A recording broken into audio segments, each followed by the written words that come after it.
feeling like I'm academics. Can't run away. Yo, I got a question I've been wanting to ask you since this lawsuit came out. I feel like nobody's talking about. It's the gamma angle, right? Mm-hmm. What if, like, everybody's making it seem like UMG got no reason to not fuck with Drake? This is what I deduced from the situation. What if UMG found out that Drake, after getting the big deal, was getting equity from Gamma, which is a competitor to the industry as a whole, as a tech company, right? You don't think it's something there with the Gamma? Also, I heard, I don't know if Wait, this is hold true. on. Wait. Say that one more time. I'm sorry. Say that one more time. You don't think UMG, Lucian, may have like a issue? Because remember, I was right about this, and you looked at you looked at me like I was saying some bullshit when I said this seemed like a nigga is rebellion. You know what I'm saying? You was like, oh no, niggas not rebellion. No, I give you that. Like, No, like actually, that. You know, I think Joe was bringing that up too. You and him, yeah, were right. Thank you. But yeah, the Gamma shit, right? I found it very interesting, right? On the verse, I forgot what song it was. Drake told Rick Ross to take his little check and stay out of his business. Remember that? Yeah. Something tells me that Lucian probably heard, and I'm just saying Lucian because that's the one we attribute as the head of UMG. Maybe it's a bigger thing than that, but you don't see a world where like they see Drake giving equity outside of the company and was like, oh, you running around with Sexy Red and Four Bats, you thinking you slick. If I'm not mistaken, even Drake mentioned something about Larry Jackson, and if Lucian don't cut the check, something about Larry Jackson. Also, when Larry Jackson did that interview with Joe, and by the way, very tight lipped. You're right. I agree with you 100%. So it seems to me. I also, believe that I heard Drake. Maybe you have more resources to find this to be true or not. I heard UMG got sued by a production company for the rights to a documentary for Drake after he did the 100 gig shit. And when we talk about lawsuits, I see angles in which UMG can countersue for him fucking up business that they had together. You see what I'm saying? Okay, so I'm agreeing with a lot what you're saying. The first thing I'm gonna agree is this. I think these are moves that Drake has been doing to try to flex the leverage that he believes he has at Universal. And I think also this also goes a part of why Universal might devalue him a bit. Have we considered that Drake is talking about him signing a $400 million deal? I want everybody to look at the screen right now and be very clear. So and this happened in like 2018, 2019. So y'all looking at my screen? Let me bring this up. Okay. Now, a lot of this is coming on third-party information, but some of this information is really validated because these people work in these buildings we're talking about. If we go back to Scorpion, okay? If we go to Scorpion, what you're going to notice, and you got to scroll down to see it, we see Young Money, Cash Money Records, okay? If we go to CLB, and by the way, those are the credits of where it's being distributed from, the labels, the imprints, right? When we go to CLB, you go down, you're going to see 2021 OVO under exclusive license to Republic Records. Now, I don't have to spell this out for you, but every album subsequent to that is going to be said OVO under exclusive license to Republic Records. So if I go to For All the Dogs, you're going to see the exact same thing. 2023 OVO, okay. If I go to Honestly Nevermind, you're going to see the exact same thing. 2022. Okay. If I go to Her Loss, and this is always the interesting one, because let me tell you a little bit interesting. And if you wonder about the power of Drake, let me just tell you what this already tells you. 21 Savage is on Epic Records. That's under Sony. That's a big conglomerate. So You know, Travis Scott is like one of the big dogs over there. Epic's big dog is Travis Scott. But Future is there, 21 Savage is there. Epic is one of the big labels, especially urban labels. Used to be ran by L.A. Reid. That's under Sony Music. Anytime two artists do a project together and they're not under the same conglomerate, this is a collaboration. Just like how you've seen the guy from Republic.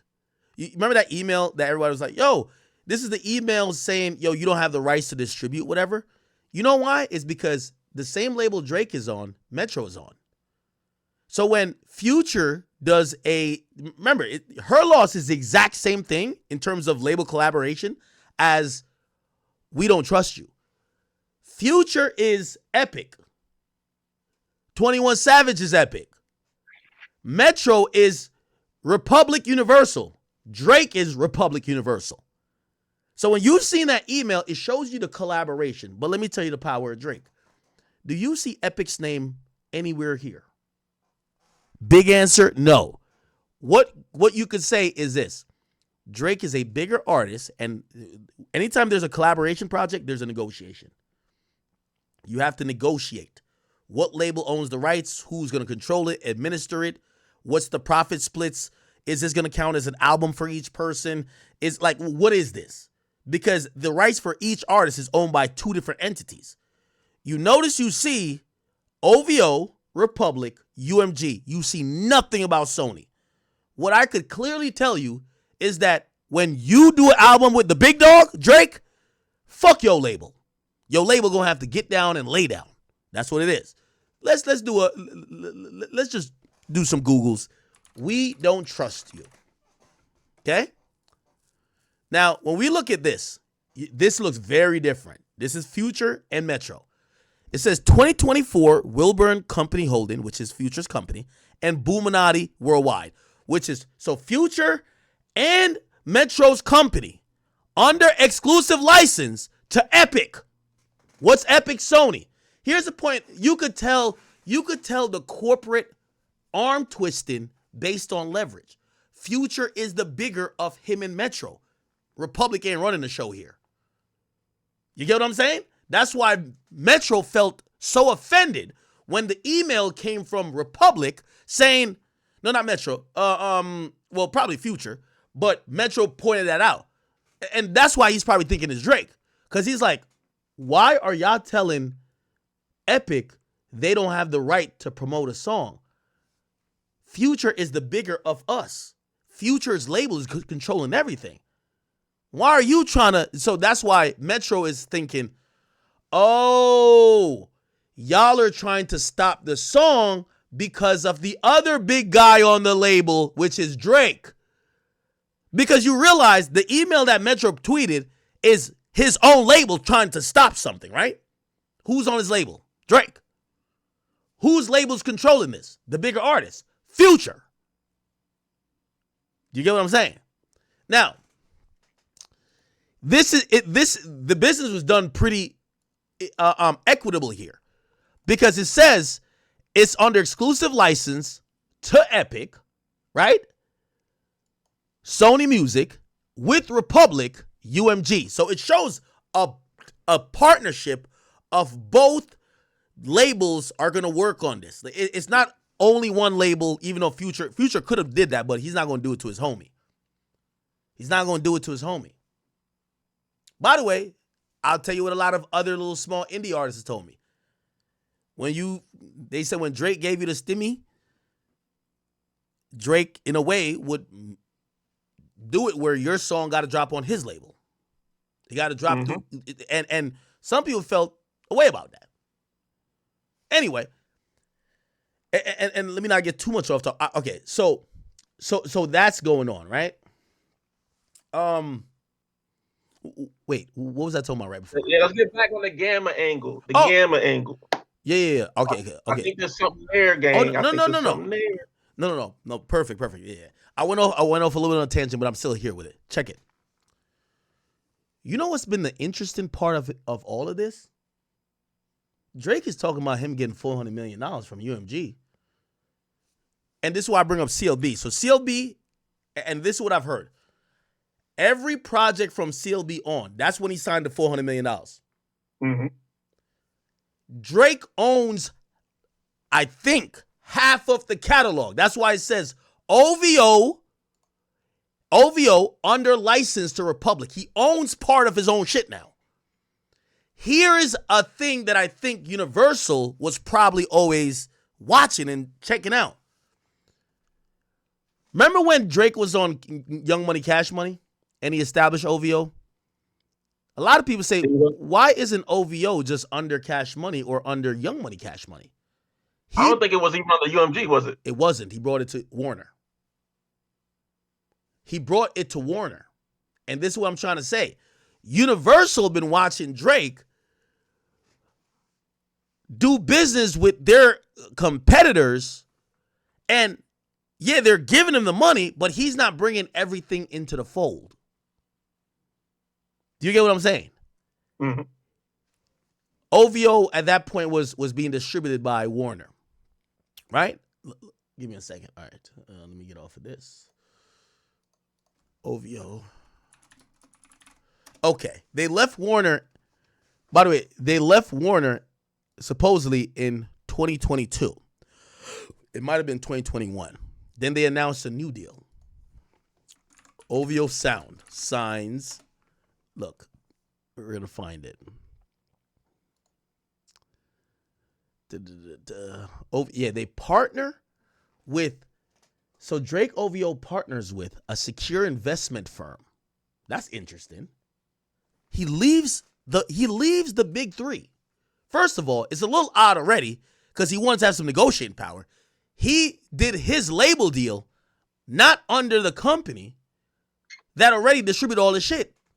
Then he gains some ownership of his projects, and the company that would administer that is outside of UMG, and then is being distributed by Warner, and then afterwards he partners with Todd Moskowitz and Sony Music Santa Ana. Let's read through this a little bit. By the way, this all has to do with Gamma 2. I'm going to tell you why. Because I think Universal been watching Drake trying to think he's Michael Jackson. Well, let's not forget Larry Jackson used to run Apple when they were doing the exclusive deals as well. Yeah, no, 100%. But hear what I'm saying. Universal been watching Drake try to explore the options of not being under the fold. Stop thinking of OVO as who's signed to OVO. After CLB, think of OVO as having part of Drake's catalog. We all remember the whole Sony ATV move with Michael Jackson, right? What seemingly Universal is kind of watching like, wait, this nigga is having his catalog, or some of his catalog, half of the catalog. Now, I'm saying half. I don't have real proof of how much it is, but definitely a part of it because you can see it. It says OVO, which means OVO owns it. This might be setting up a leverage play that he could, whenever he does the OVO deal with UMG, that catapults him to get a board spot. That catapults him to create a new label. But until then, he needs to bank a lot of his back cap, because I've told people about 70 to 80%, 70 to 85% of Drake's streaming catalog is from music released before 6 years ago. Like, that's, and that's not shitting on him. It just shows how much his catalog is worth. Drake is going to be the most streamed hip hop artist of all time for a long time off of his old shit. So what is the value of that? But here's the thing. Universal owns a lot of that. You know what Universal don't own? Anything from 2020, or well, I won't say they don't own nothing. They don't own everything from 2020 continuing. So he's banking that under OVO Sound, which tells me he's playing within the margins of maybe doing a deal, maybe like a Michael Jackson deal. But he's letting them know, hey, y'all have to realize Me fucking with Gamma over here, me doing this, y'all gonna have to give me the shit if y'all want me to just to stay straight Universal. That's where Gamma comes in. I won't be fucking with no Gamma if y'all give me what I need. But until I get it, Gamma gonna give me a little piece of me helping Sexy Red. Thank you, Gamma. All right, I got you. Hands on your knees and shake that ass for Drake. Cool. Look how I helped out over there. Gamma's surely thanking me. Yo, Universal, that could have been for you. Stop playing with me. Stop fucking playing with me. Drake been saying this the whole time.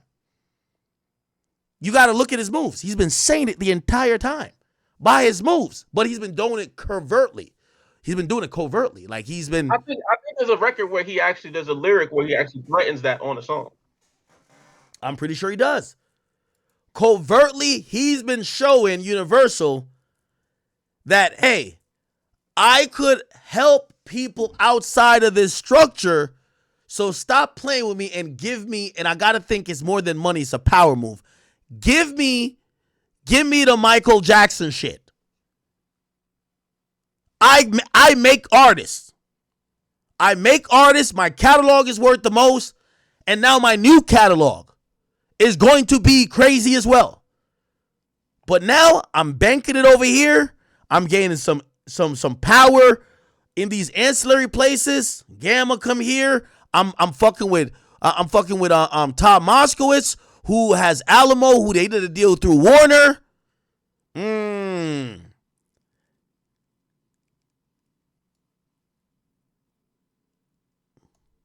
He did OVO Sound.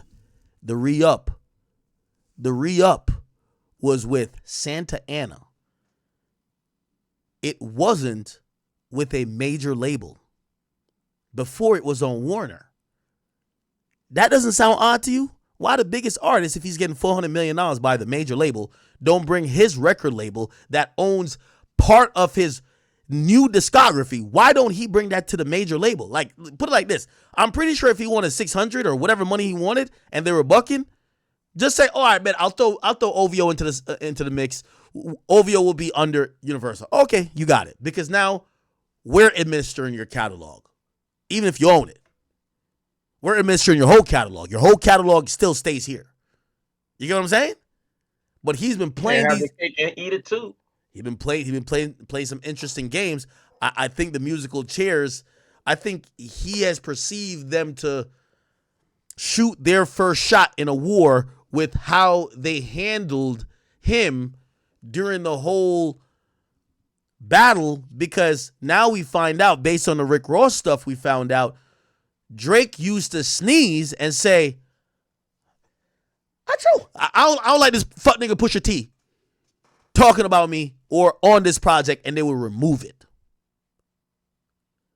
But they didn't use any suppressive, any methods to control the Kendrick thing. And that, to him, he's like, oh, that's a shot. Now, you can look at it in two ways. Pusha T ain't nobody. Kendrick is Kendrick.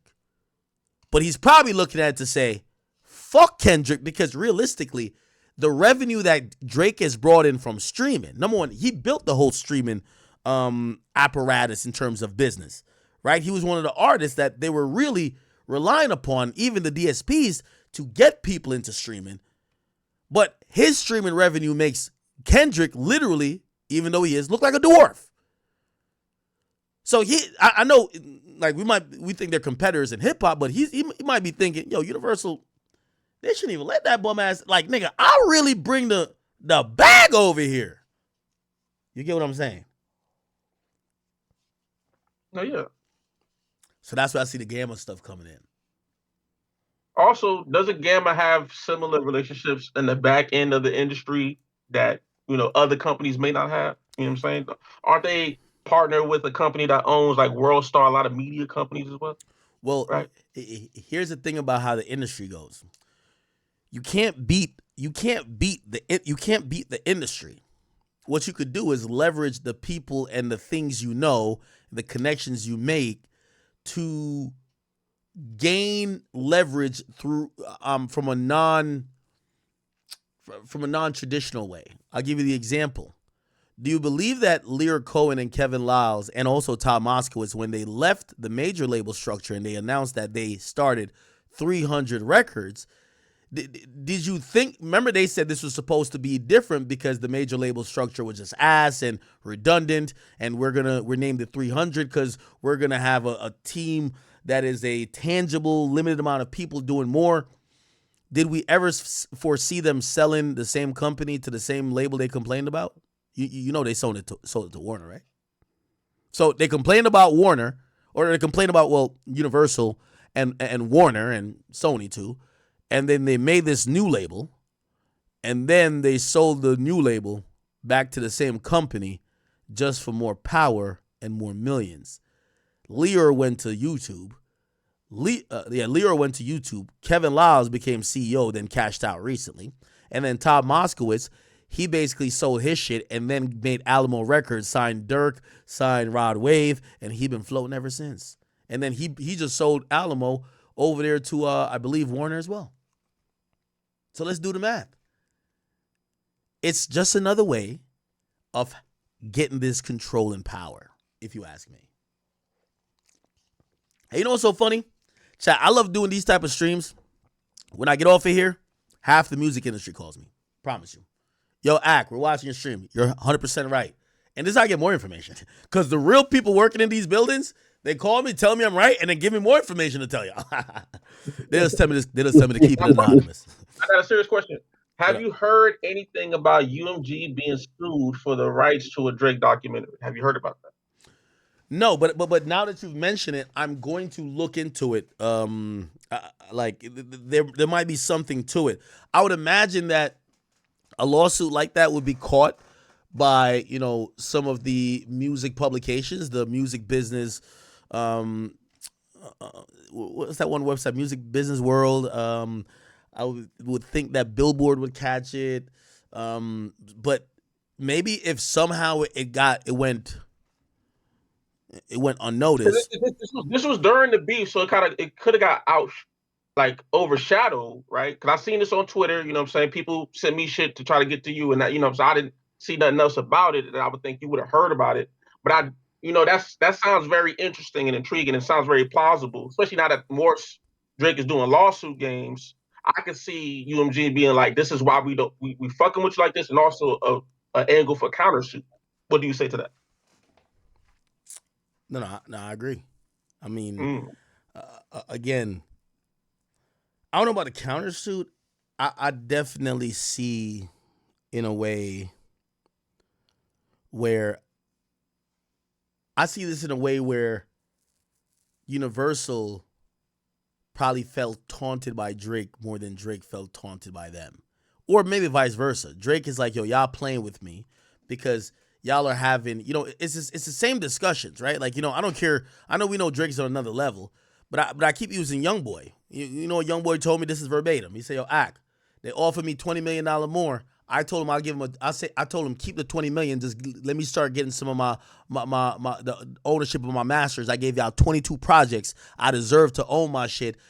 I don't want 20 extra $1 million. Give me that in some ownership of the project, and we could keep working. And they said, that's not going to happen. You either take the money or nothing. And he said at that point, it was fuck Atlantic forever. Why? Atlantic literally basically told the nigga, we rather pay you millions before we give you ownership of your shit, give you something that could give you some leverage and control. And I got to imagine Drake at this point, he got to be in that type of situation where they're down to, oh, by the way, this was a website. I'm on the website I was telling y'all about, your music business worldwide. You guys should fuck with this website if you ever want to see, like, insider stuff too. Like, you know, it's a lot of business stuff though. They break it on here. So I could imagine Universal telling Drake, like, all right, bro, we'll give you another 400, but I know you've been angling with all this stuff. Yo, first of all, you know we signed a multimedia deal with you, and if we go back to what Lucian Grange said, you want to go back to that? Lucian Grange, 400 million. Drake, he said it on the call, right? So he said it on the call, which was He said it on the call for the 2021 re-signings. It was one of the I forgot what quarter call it was, but it was one of the investor calls. They literally said, hold on. Okay. Hold on. Confirmed. Here we go. Also, I keep seeing somebody spam in chat that Universal can't maintain profits. Universal actually has since they went public, their ticker price is actually lower than when they went public. So Yeah, I but don't know if that's necessarily true. yeah, Whoever's yeah, but that has nothing to do with profits. If you know, so the way how most companies when they appear in the stock market, it works. They need to show like for example, even like Amazon, you need to show every quarter you're increasing. Stagnation doesn't work. The price will go down. Like, say even with Spotify, somehow, like somewhere they got to still every quarter show that they're having growth. The moment that the growth is slowing, the stock price takes a hit. The moment that and again, you're still profitable. Like, for example, say you made $1 billion in profit last year, right? And which means $250 million every quarter. And you say this year, we only had a this year first quarter compared to last year first quarter, we only had a 2% increase. Now, usually for the last 3 years, you've been telling them every first quarter, year over year, you increase by 10%. So yes, you still increase this year, but the growth is slowing, so the price goes down. So they're going to devalue that stock. So stock prices doesn't mean are you profitable. Stock pricing is usually representative of a whole bunch of things, including profitability, of course, but it's also growth. A lot of it is growth and prospect and outlook. Now, true, but also you and I both know one of the best and easiest way for a company to finesse that look is by firing a bunch of people too. No, true. Well, that's how I wanted it. Got them niggas out of here. And shit, Spotify did that too. Nigga, the moment Spotify told me and the rest of the podcasters, hey, we're not doing exclusive deals no more, yo, the stock price went from 200 to 400. It's just about to hit 500 now. Nigga, it was a free fall when they spent $1 billion on Joe Rogan, me and all them people, price went down. The moment they said we're done paying people, price went up. Why? They saved $1 billion. Duh.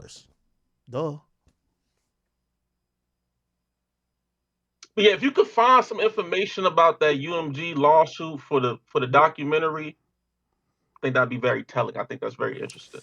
I'm gonna look into it. But this is what I was saying, chat. UMG chairman Sir Lucian Granger has confirmed the God Plan's rapper inked an expansive, multifaceted deal that covered recordings, publishing, merchandise, and visual media projects. Visual media projects to me could only be thought of as a documentary. I don't know what y'all think about that.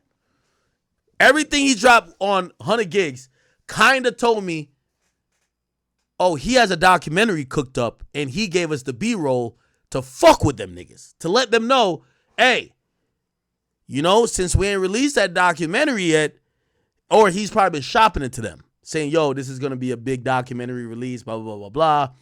And since they've been playing around, he fucking dropped the B-roll of all that shit.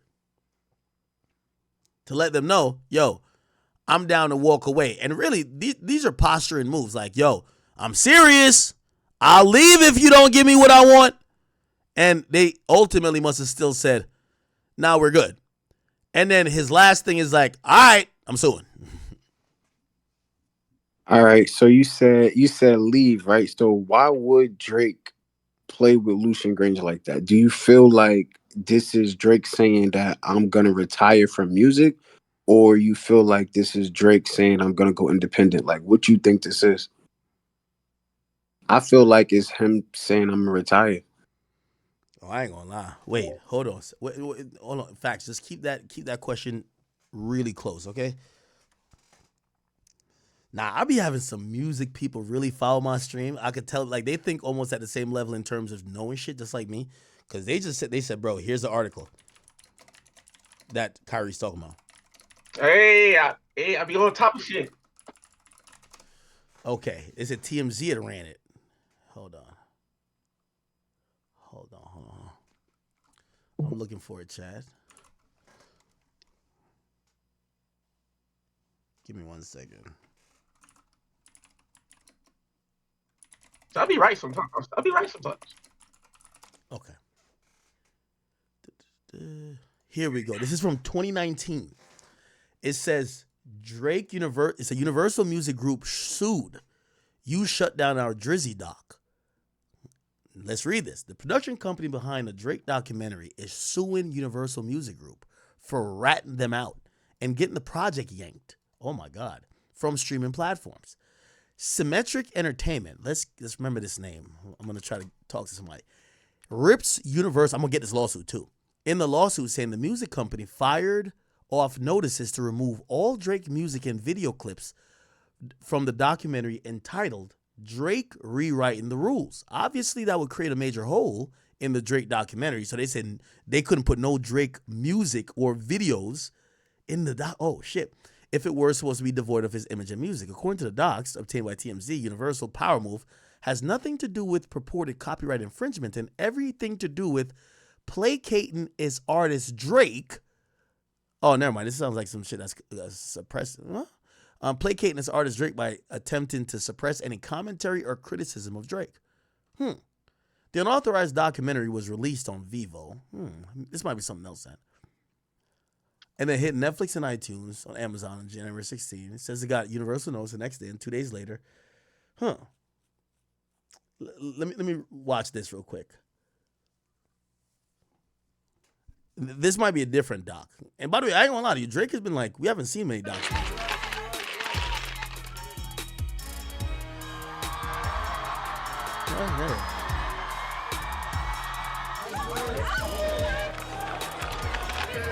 Drake is a cultural phenomenon. White, black, Christian, Jewish. He's pop, he's hip hop, he's hard. Now remember all the 100 gig stuff we've seen doesn't have the commentary. It's just raw footage. The thing about a documentary, it always has a narrative and a commentary, and you have these guest people who are speaking. The assumption that we have is that Drake was creating this himself. We don't know if he already had a deal with someone that was going to do it. And then maybe went back. We have no idea. But let me keep playing. He's soft, he can rap, he can sing. You put that together, that is amazing. It was so broad, it was musical. It sounded like at that moment. And there was nothing like it. He gave you the whole spectrum of what hip hop was and what it was going to be. Things have been said so many times that the only way you're gonna say it new is if you say it honest and genuine. An R&B artist asks a rapper to get on his or her track. A rapper looks to an R&B artist to sing a hook. Drake says, I could do both those things. That's interesting. I'm wondering if this had any to do with any footage in 100 gigs, or was this something separate? Okay. I'm gonna assume this is something separate because I saw this lawsuit thing come out recently during the beef. So the one you're talking about, you're saying it came out during the beef? Yeah, during the beef. And this was right after he did the 100 gigs thing. You know what I'm saying? That I saw it on Twitter. Somebody sent it to me. And they say UMG got sued for the rights. Now, I don't know if that person was referring to this lawsuit. But again, an artist of Drake's magnitude putting out unedited documentary content is very odd. Because we know that would have been legendary shit. You know what I'm saying? Yeah, but it always felt like it was B-side material, though. Like that don't mean that's what most of the documentary is made of, is it not? Like you gotta think of all the artist documentaries we've seen in the last few years. That's the footage you would use for a good documentary? Like the Travis shit is this very similar footage. No, I have a point there.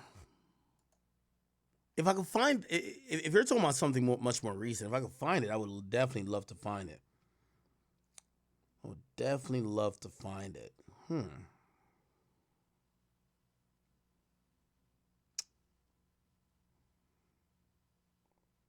Also, I thought it was very interesting that he stopped using the 100 gigs. You know what I'm saying? What do you mean?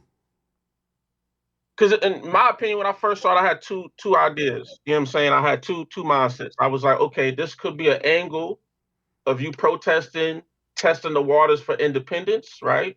Going straight to the consumer, versus you know what I'm saying, or you're just trying to give a fuck you. You know what I'm saying? Well, but either way, it's a fuck you still. Because again, I don't see any logical reason for you to release that much footage for that just sole purpose of just releasing it with 3 songs. You know what I'm saying? It don't make sense outside of that. To be honest, this to me, this whole situation is an example of Drake fighting 2 wars on 2 different fronts. You know what I'm saying? No, I Because agree. like, No, I agree. Like you fighting Kendrick on a cultural front, and then you fighting these guys let's in a. go let's away from Kendrick just before like the start of his deal, right? Was CLB, right? What is CLB undoubtedly entangled with? Donda, right? Which at the time, objectively, was the better project. Okay, all right. I'm gonna let it slide right now. I ain't gonna argue. Go ahead. Come on now, like, all right, all right. But moving forward, since then, there has been let's say considerable decline, and I think is due to oversaturation, right? Because there's another way to look at it too, like on UMG side, like, yo, we gave you all this bread and you fast tracked through all the shit, through all the deliverables, but you ain't really put the work into the deliverables, right? Yeah. Like, and I could Well, see well, a well, company being like, well, yo, you kind of fucked us over by fast tracking through the shit, and you think well, we another person has told me that, yo, Drake been playing with UMG. Drake keep doing collab albums, and with all due respect, they don't want a 21 Savage and Drake album. They want a Drake album. yeah, like They it's like they want they it's don't the want the easiest way to Drake get and out of jail is party. to split the work up. They don't want Drake and party. They want Drake. They want. You got to remember the most successful by the numbers album from Drake is Views, an album that was hyped up as this, coming of age solo LP that was supposed to rival the likes of his original classic, which is Take Care. Remember when he did, it was kind of seen as a mixtape, the joint with him and Future, even though it is an album. Nothing Was the Same was a classic too, though. You can't come up the hype off of that. No, You skipping the whole album. no. But hear what I'm saying. When people, the hype for Views was that, yo, you're going to give us Take Care Part 2, right? Because a lot of people loved, and I still think shit, it might be his best album in terms of Nothing Was the Same, but people wanted that feeling, that energy. Just like how Uzi's fans have never left 2016 and they want Love Is Rage again. It's the same thing with Drake fans. They've always wanted Take Care. So when Universal signing him, they're like, yo, give us these solo projects that's going to be reminiscent, or not reminiscent, but like, because I don't care about the sound necessarily, but we think we could make a shit ton of money. Like, you realize One Dance and all that's all Views, right? Give us the shit that is going to make all the money because your fans who love you so much is thinking you're bringing back the vibe of what they want. Instead, he said, all right, I'm collabing with this nigga. I'm experimenting with some music over there. Party, let's go do an album. And they're like, nigga, what the fuck is this? Now, Drake is probably looking at them like, nigga, what the fuck? It don't matter what I gave y'all. They're selling. And I think that's kind of part of it. Like, I'll give you a wise man. And when I say a wise man, you should know I'm talking to bosses. I always say, when I'm getting sources, I don't talk to the little bum nigga. I'm talking to the bosses. Never second in command, all right? They said, like, for example, you want to hear allegedly some Uzi T? They said this is what's happening. They said Uzi got a fire-ass album, right? They said Uzi is doing what every artist is trying to do. And I'm going to relate it to Drake because they've also speculated that Drake has done this. And they said this is a popular tactic by many artists when they're about to get out of a deal. Remember, the goal of the label you know, it's like the NBA. You don't let that nigga become a free agent. So y'all start negotiating before he drops the last album. It's my belief that the last album is supposed to be him and Party.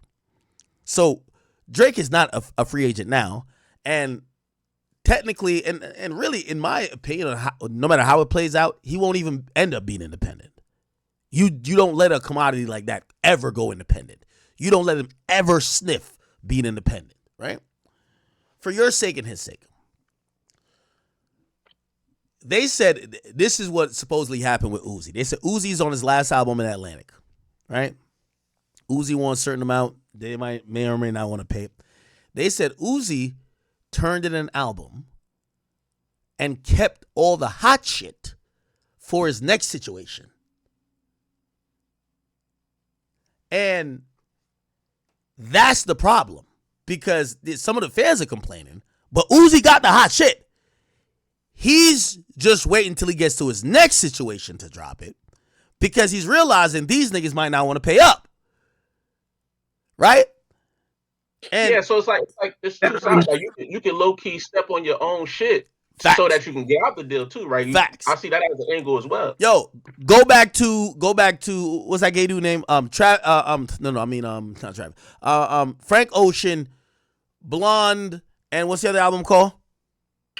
It was like you talk about the shit that was on the website, the construction shit. He was like building tables and shit. Nigga, he gave the label the mid, and he dropped the classic by himself. He gave the label the mid, became a free agent, and immediately dropped the classic by himself, independent. Artists tried to do that finesse. Yo, here's you know, this ain't the best shit I got, but take this. You get what I'm saying? You know the crazy thing about that though? I was working at Def Jam at that time. The crazy thing is the album that he gave, it wasn't even that it was mid. They couldn't make no money on it because it was on a website and not streaming. Man, from what I heard, he ain't give a fuck about it. What was the name of that other album? That's what I'm saying. We don't even know. Frank Ocean, Blonde, and let me see albums. Let me just go albums. Here's the discography, right?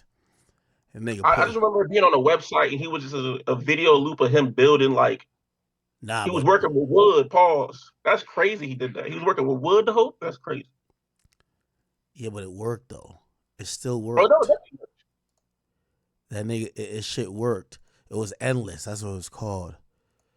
Yeah, he dropped that. That shit came out through Def Jam. That was a classic finesse. No, classic finesse. Yo, chat. Look at this finesse, chat. Look at this finesse. August 19th, Def Jam, here's your album. I am done with y'all. I'm now a free agent. Next day. Yo, yeah. So the day everybody like, damn, Frank, you just gave us Chanel Orange. Like, damn, you mid now. Next day, Blonde. We back lit. Best finesse ever. So artists try to do that shit. Like, all right, this ain't my best shit. I kept all the hits for my next shit. And to bring it back to Drake, I'm wondering, number one, if maybe he's ever had that type of thought, or maybe they're looking at him like, nigga, fuck out of here. You think you about to, you know, use all this for leverage and keep all the hot shit lit? You know what I mean? But that's what I've been saying this whole time since the lawsuits came out, man. I feel like the lawsuits is just an attempt to get out the negotiation table altogether. Let me go. And by the way, chat, this is hot news off the press, so y'all gonna tell Uzi. I heard Uzi got a album that is hotter than fish grease, but the one he just dropped was to get off of Atlantic. They said Uzi's real album, and he know it. He just didn't want to drop it with these fuck niggas. So he held the whole shit. He made some other shit for them niggas. No, he dropped off two. The thing about Uzi, he dropped off 2 rounds of bullshit. Honestly, he dropped about 3. Nobody talk about it. Yo, Frank Ocean really, we really forgot how much he really finessed them. Yo, I think they banned him from all labels after this, bro. This is the finesse that they'll never let happen again, nigga. Never ever. Nigga, he dropped his real album a day later. Yo, this is some diabolical shit. And sold 350,000. Yo, did they sue him after that? They probably tried, but like, what the fuck? They don't give a fuck about that, man. How much did that even sell? Did it even sell? I don't even know. What the fuck? This project is kind of like, you know what it is? So it was. They released it. It was a CD. It was also like a visual album. Yeah. It was a website. That's what I'm saying. The album wasn't on streaming for a long time. It was just a website that you could watch a long form video of him working in like a wood shop, and the music was playing on loop. I wonder if he won that lawsuit. Cause I believe they did try to sue him. I don't know. Of course they sued that fuck nigga, man. Of course they sued that nigga. But did he win though? Yo, Frank Ocean's album is a straw that broke Universal back. Pause on that, by the way. Oh, and remember he got it back from Apple Music too. Oh man. He released Endless to get out of the deal and dropped the other shit, man. God damn. That's gangsta. Everybody was talking about a lawsuit. I don't remember it being a crazy lawsuit. I don't know if the lawsuit went through, but I remember Lucian being like, yo, niggas got to sue type shit. You know what I'm saying? Like, they was going to sue him for using, basically like, what's it called? Shrink, when you like steal company time type shit. Oh, man. Nah, that's the greatest finesse ever, though. No, for real. Next day? Yeah, that's crazy. Yo, we really forgot how he finessed the labels, bro. Oh, no, I'll never forget that. That nigga been hiding out ever since. Well, maybe he feel like they probably out to get his ass. Pause. Frank Ocean Def Jam. Shit. Lucian Grange might pop that nigga, man. Hold on. Let me watch this real quick. Mixtape Nostalgia Ultra. Oh damn, this is like young Trap Lord Ross. Debut album, likely that you didn't catch the amazing story behind it, where Frank Ocean has been reported to have. This before Trap Lord Ross went to LA, started throwing up gang signs and fucking BBL bandits, bro. Pulled off a $20 million finesse that left the head of Universal Music Group fuming. It was A$AP Rocky that brought this story to the mainstream's attention with a 2018 interview with Angie Martinez. That man figured out how to finesse the record industry, and people don't talk about that. That it took that man 2 years to do that shit. And then Blonde, he already got a $20 million check from Apple from that shit, which he didn't have to give any of that shit back to the label because he was already out his deal once he gave them Endless. But the real story starts in 2009. Frank was living in LA and pursuing his music career when he met and joined the hip-hop collective Odd Future Wolfgang Kill Them All. It was joining Odd Future that introduced him to the hip-hop community and brought us a bunch of classic songs with him and the Odd Future gang. There's Analog 2, which is a beautiful duet with Tyler the Creator, and also a ballad for making plans with indecisive women.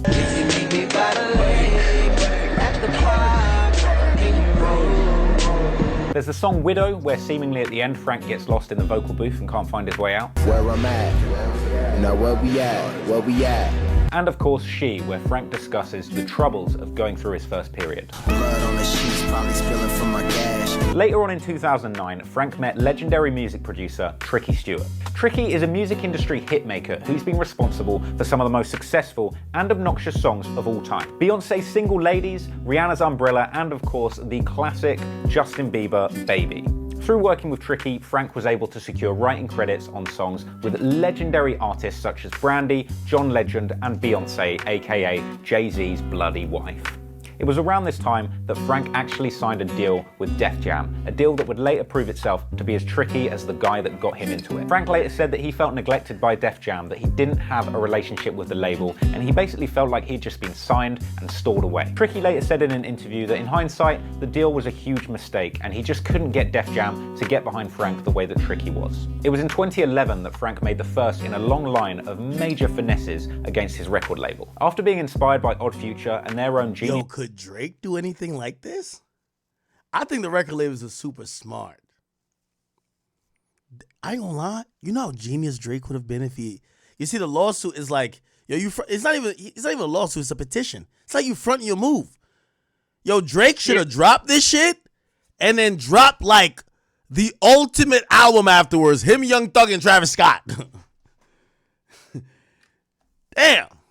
Approach at putting out their own mixtape and building a buzz completely independently, he decided to put together a little mixtape of his own. So at the start of 2011, Frank independently pushed out Nostalgia Ultra, which became a smash underground hit without any promotion. Suddenly, Def Jam are all interested in Mr. Ocean, so they decide to get behind the mixtape and release 2 of the songs as singles. Novocaine, which ends up charting at 82, and Swim Good, which ends up hitting number 70. It's at this point that Frank Ocean is contacted by everybody's favorite elevator punching bag, Jay-Z, and disgraced Maybach repairman, Kanye West. Def Jam were toying around with the idea of packaging up Frank's mixtape Nostalgia Ultra as a commercial release, but this was eventually abandoned due to the fact it was littered with unclearable samples. Now Def Jam are convinced of Frank Ocean's ability, let the finessing begin.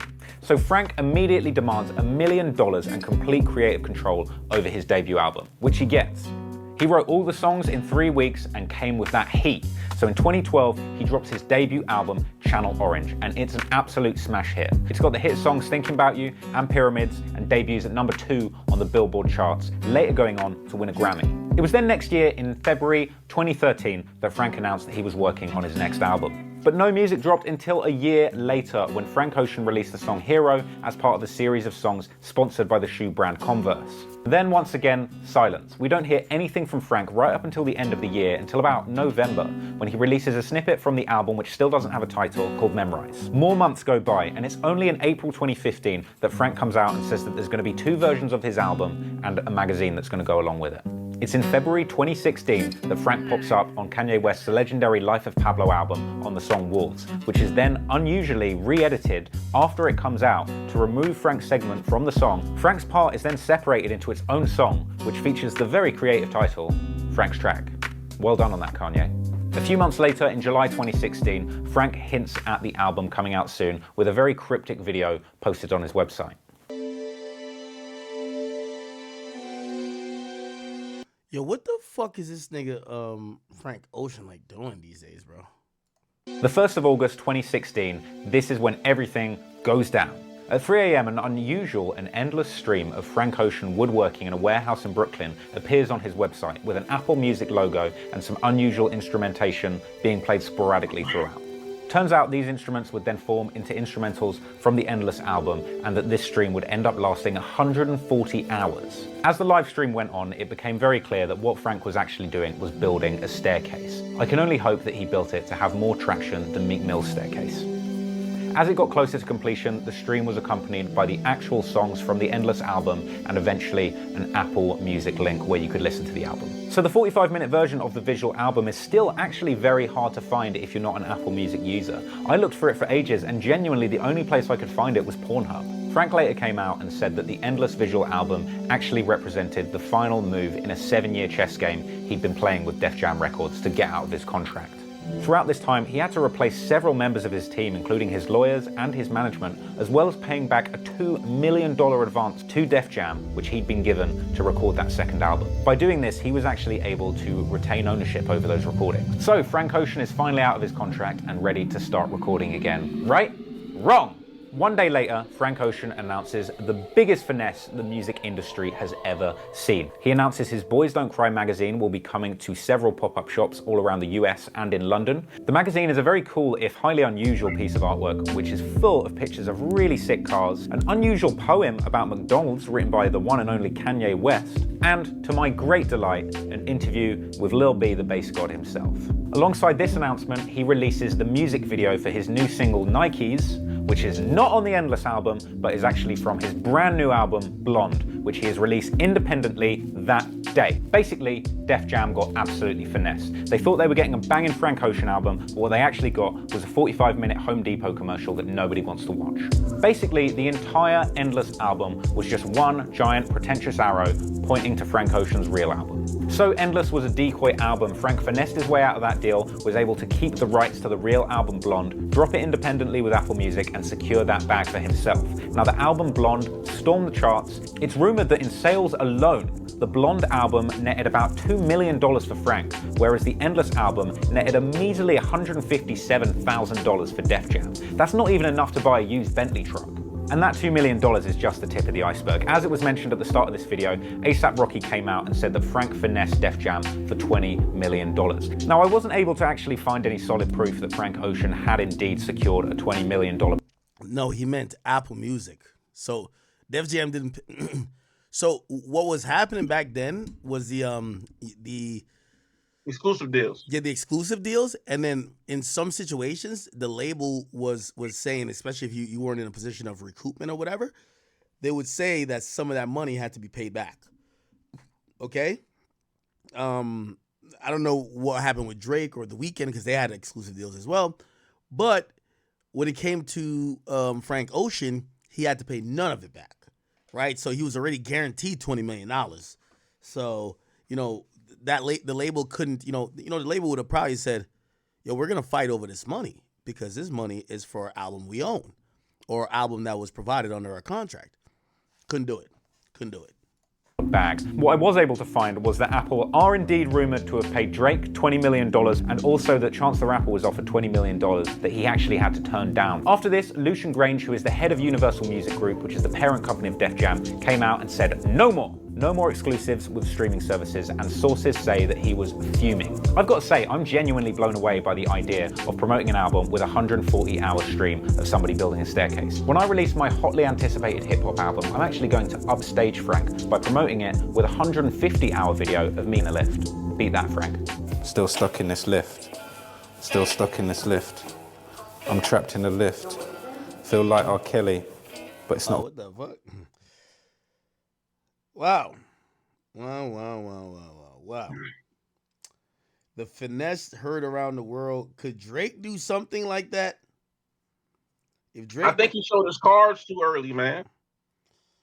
That's an interesting point. All right, Bill, go ahead. This shit is all about getting out the conversation. Like, he just want to get away from the shit. Why else would you? Because do you think he would re-sign after this? Yo, I ain't gonna lie.